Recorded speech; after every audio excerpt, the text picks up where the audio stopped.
Bismillahirrahmanirrahim. Assalamualaikum warahmatullahi wabarakatuh. Alhamdulillah, tsumma alhamdulillah, wassalatu wassalamu ala Rasulillah wa ala alihi washabihi wa wala wala haula wala quwwata illa billah, amma ba'd. Alhamdulillah, senang sekali bisa bertemu dengan Anda semua di channel Magnet Rezeki. Saya doakan Anda semua mendapatkan keberkahan, kemuliaan, kejayaan, ketinggian dari Allah Subhanahu wa taala sehingga Anda semakin dekat dengan cita-cita Anda, semakin dekat dengan harapan Anda, semakin dekat dengan dream-dream Anda, dan yang paling utama adalah semakin dekat dengan Allah Subhanahu wa taala. Amin ya rabbal alamin. Seperti biasa di channel ini kita akan membahas tentang rahasia magnet rezeki, menarik rezeki dahsyat dengan cara Allah. Namun sebelumnya, bagi Anda yang baru saja menemukan channel ini dan merasa konten yang ada di channel ini bermanfaat, silahkan subscribe. Insya Allah Anda akan mendapatkan konten-konten bermanfaat di channel ini.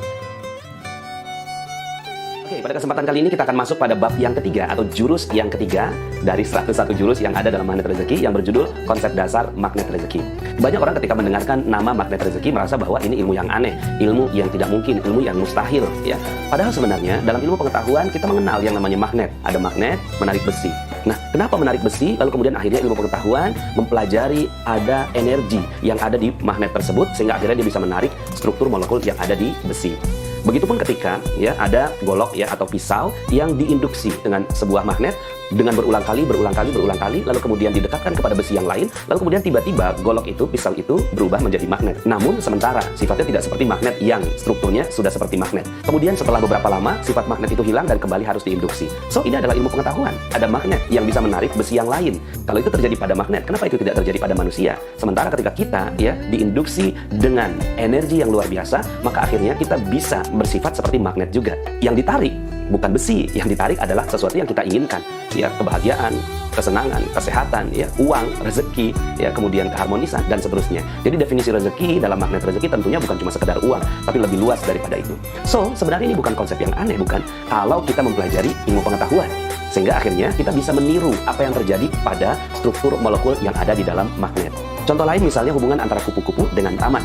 Kupu-kupu itu ibarat proyek, ibarat uang, ibarat kesenangan, ibarat apapun yang kita ingin tarik dalam kehidupan kita. Banyak orang yang menarik kupu-kupu itu menggunakan jaring. Pagi-pagi, pulang sore, ya, membawa jaring, lalu kemudian menangkap kupu-kupu. Besoknya begitu lagi, semakin terampil, dia ambil kupu-kupunya, lalu kemudian dimasukkan dalam sangkar. Besoknya begitu lagi, dia kumpulkan lagi kupu-kupu itu, masukkan dalam sangkar. Lalu kemudian pertanyaan saya adalah, ketika telah terkumpul 1000 kupu-kupu di dalam sangkar, kemudian ingin bermain dengan satu kupu-kupunya, dia mulai membuka pintunya, apa perasaannya? Tentu perasaannya adalah takut, gelisah, khawatir, cemas. Yang keluar bukan cuma satu, tapi yang keluar adalah 1000 kupu-kupu itu. Kalau ingin bermain dengan kupu-kupu, kenapa tidak bangun taman? Cuma memang alatnya berbeda. Yang satu pakai jaring, yang satu pakai pacu. Ya, arahnya juga berbeda. Yang satu ke atas, yang satu ke bawah. Prosesnya juga berbeda. Yang satunya instan, yang satunya dia perlu proses yang cukup panjang. Ketika dia mulai menanam, mulai menanam pelan-pelan, lalu kemudian dia masukkan benih, dia siram, kemudian muncul tangkainya, muncul daunnya, muncul bunganya. Ketika bunga itu muncul, kupu-kupu datang sendiri. Sekarang pertanyaan saya, ketika ingin bermain dengan satu kupu-kupu yang datang itu, adakah perasaan cemas, gelisah, khawatir seperti yang tadi? Sudah nggak ada. Begitulah logika kita dalam mencari rezeki. Sebelum mengenal magnet rezeki, saya pribadi itu mengejar kupu-kupu. Ada rezeki di sana, ada proyek di sana, ada uang di sana. Saya kejar, saya tarik, saya masukkan dalam sangkar. Tapi ternyata saya tidak menemukan kebahagiaan itu. Saya tidak menemukan hakikat rezeki. Saya tidak menemukan sesuatu yang membahagiakan bagi diri saya. Malahan persoalan-persoalan hutang, amanah, badan yang tidak sehat, ketidakharmonisan terjadi pada diri saya. Sejak mengenal ilmu magnet rezeki, semua logika itu saya balik.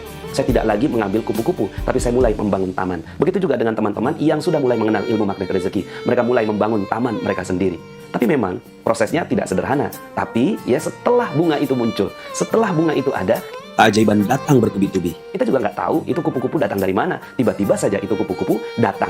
Inilah yang disebut sebagai keajaiban. Kita nggak pernah tahu, si bunga ini nggak pernah tahu dari mana kupu-kupu itu datang, di mana sarangnya. Ketika malam tiba, kupu-kupu sudah tidak ada. Apakah pada saat itu kita gelisah? Tidak. Kenapa? Karena sudah ada tamannya. Besok akan datang lagi. Nah, dari dua logika ini, pertama adalah logika magnet, bahwa kita bisa diinduksi. Kita bisa diinduksi dengan energi, dan energi itu akhirnya menarik sesuatu. Lalu kalau kita pakai logikanya taman, kita bangun tamannya. Kita tidak fokus kepada kupu-kupunya. Nah, maka ilmu magnet rezeki adalah mengubah fokus kita. Mengubah fokus yang selama ini kita kerjakan, ya, dan mengubah aktivitas itu menjadi aktivitas yang lebih bermanfaat untuk kita. Ada satu contoh, Pak Irwansyah. Beliau seorang yang dari Palembang ikut camp, lalu kemudian di dalam camp itu ya kita melakukan induksi. Induksi apa? Induksi energi. Kita melakukan energi baik masuk ke dalam diri Pak Irwansyah dan juga peserta yang lainnya. Apa yang terjadi? Yang terjadi adalah beliau sampaikan di dalam camp, mengatakan kepada kita semua dalam ruangan, Pak Nas, ajaib sekali. Istri saya yang menderita kista itu melaporkan, menyampaikan bahwa kistanya sudah sembuh. Padahal Pak Irwansyah baru saja mengikuti trainingnya, baru saja mengikuti campnya. Apa yang terjadi? Yang terjadi adalah bunganya muncul, kupu-kupunya datang sendiri.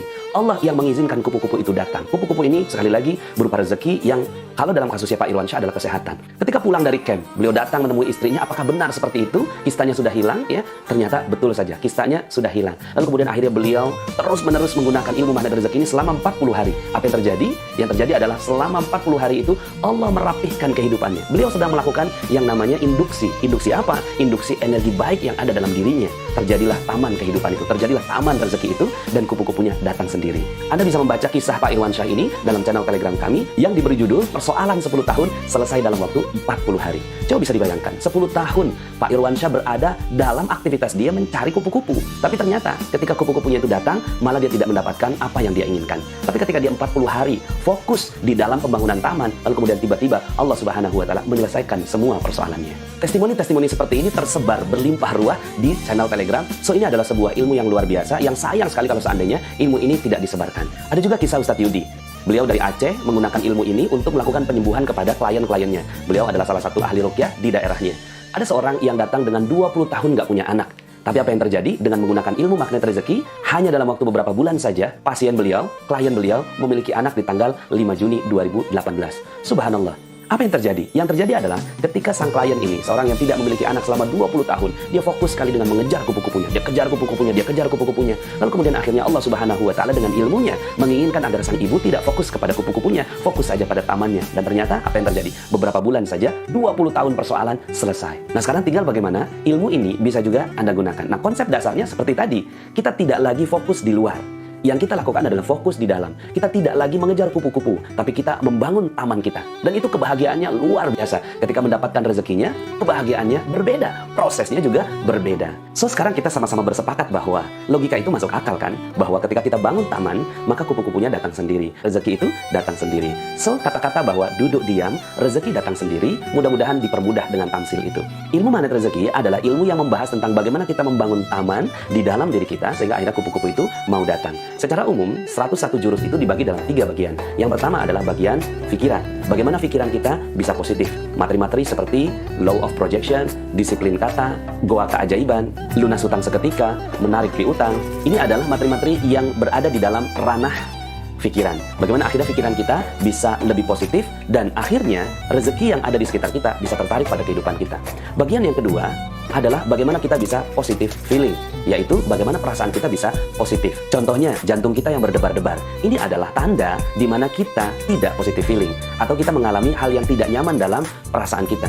Ini tidak boleh terjadi. Ada banyak sekali latihan-latihan yang akan kita lakukan. Bagaimana caranya agar jantung kita tenang, perasaan kita nyaman, dan akhirnya kita jadi jauh lebih santai menghadapi kehidupan. Materi-materi seperti cicak dan jerapah, cacat yang sempurna, tips jeruk nipis, ilmu garpu tala adalah beberapa jurus-jurus yang masuk dalam ranah perasaan. Dan kemudian yang ketiga, yaitu motivasi. Motivasi ini berada jauh di dalam spiritual kita. Contohnya saja misalnya, apa itu motif ekonomi?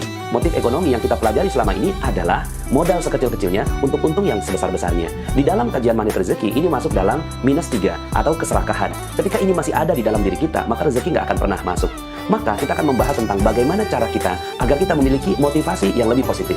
Materi-materi seperti kickback, terumbu karang, kemenangan yang membahagiakan, syurganya istri, syurganya suami, nahnu narzukuhum, perusahaan Allah, cermin ajaib, rezeki gratis, dan beberapa jurus-jurus yang lain akan melatih kita agar motivasi kita bisa menjadi jauh lebih positif. Ada juga beberapa jurus yang lainnya yang masuk dalam ranah financial literasi atau kecerdasan finansial. Contohnya, jurus kerangkeng uang, menginstal mental kaya, menjadi tuan di negeri sendiri, memilih syariah, jalan resiko yang aman, dan jurus-jurus seperti ini akan kita bahas juga di dalam jurus magnet rezeki. Jadi, konsep dasarnya adalah kita memperbaiki apa yang ada di dalam diri kita. Di dalam materi yang sebelumnya, kita punya perisai-perisai. Perisai ini dihilangkan, sehingga akhirnya tanaman itu bisa tumbuh, dan kemudian kupu-kupunya bisa hadir dalam kehidupan kita. Pada kesempatan ini, saya ingin Anda tertanam dulu di dalam diri kita bahwa materi ini bukan materi yang datang dari langit, materi ini bukan materi yang aneh, materi ini bukan materi yang mustahil dilakukan, tapi bisa. Dan dengan logika yang sederhana, kita bisa menjadi magnet bagi rezeki. Saya juga membaca dari beberapa komen-komen Anda, ya, ada beberapa yang mempertanyakan tentang rezeki, kenapa kok bicara tentang dunia? Nanti kita akan bahas dalam audio berjudul Definisi Dunia. Kemudian ada juga yang bertanya tentang kenapa kok ada orang yang ingkar kepada Allah, tapi kemudian rezekinya berlimpah ruah. Itu akan kita bahas dalam audio berjudul Lain Ladang, Lain Ilalang. So, insya Allah, bagi Anda yang masih mau sabar menunggu video YouTube-nya, karena ternyata tidak mudah untuk memproduksi video, tapi it's okay ya, kita akan cicil ini. Bagi Anda yang ingin langsung mempelajarinya, silahkan ke Telegram. Di sana sudah ada 43 jurus yang sudah disampaikan. Atau kalau seandainya Anda juga ingin membahasnya, yuk sama-sama kita berdiskusi secara tatap muka di dalam seminar, training, dan camp yang kita adakan. Mudah-mudahan Allah Subhanahu wa Ta'ala memberikan rezeki yang berkah berlimpah bagi kita, bukan hanya di dunia, tapi juga di akhirat. Saya Nasrullah, sampai jumpa dalam video berikutnya.